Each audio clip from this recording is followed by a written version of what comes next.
जय श्री राम दोस्तों, spiritual Hindi stories में आप सबका दिल से स्वागत है। आज की कहानी है जब श्री कृष्ण ने सत्यभामा से कहा कि तुम नमक जैसी लगती हो। एक बार सत्यभामा ने श्री कृष्ण से पूछा, मैं आपको कैसी लगती हूँ? श्री कृष्ण बोले, तुम मुझे बिल्कुल नमक जैसी लगती हो। इस तुलना को सुनकर सत्यभामा क्रोधित हो गई। तुलना की भी तो किससे? नमक से। श्री कृष्ण ने किसी तरह सत्यभामा को मना लिया और उनका गुस्सा शांत हो गया। कुछ दिन पश्चात श्री कृष्ण ने अपने महल में एक भोजन का आयोजन किया। सर्वप्रथम सत्यभामा से भोजन प्रारंभ करने को आग्रह किया। सत्यभामा ने पहला कौर मुंह में डाला, मगर यह क्या, सब्जी में तो नमक ही नहीं था। कौर को मुंह से निकाल दिया। फिर दूसरा कौर किसी और व्यंजन का मुंह में डाला। उसे चबाते चबाते तो उनका मुंह पूरी तरह से बन गया।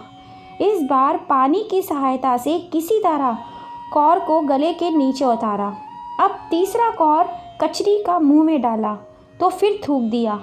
अब तक सत्यभामा का पारा 7वें आसमान पर पहुंच चुका था। जोर से चीखी, किसने बनाई है आज की ये रसोई?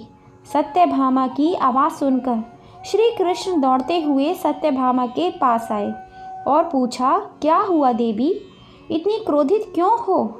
सत्यभामा ने कहा, इस तरह बिना नमक की कोई रसोई बनाता है भला? एक कौर नहीं खाया गया। श्री कृष्ण ने बड़े भोलेपन से पूछा, नमक नहीं तो क्या हुआ, बिना नमक के ही खा लेती।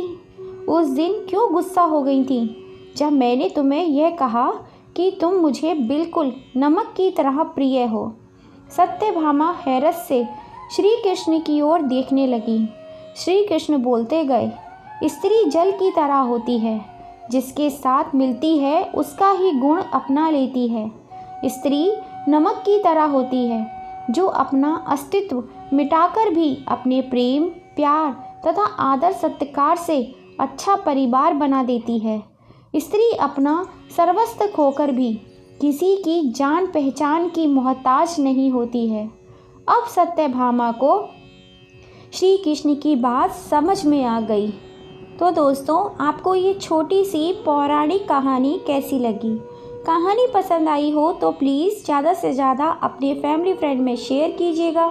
और अगर अब तक आपने लाइक एंड सब्सक्राइब नहीं किया है तो प्लीज़ जल्दी से कर लीजिए और पास में लगी हुई घंटी को दबाना बिल्कुल भी मत भूलिए, जिससे हम जब भी कोई नई कहानी डालें उसका नोटिफिकेशन आपको मिल सके। फिर मिलेंगे आपसे ऐसी ही किसी कहानी के संग। जय श्री राम दोस्तों, आपका दिल मंगल में हो।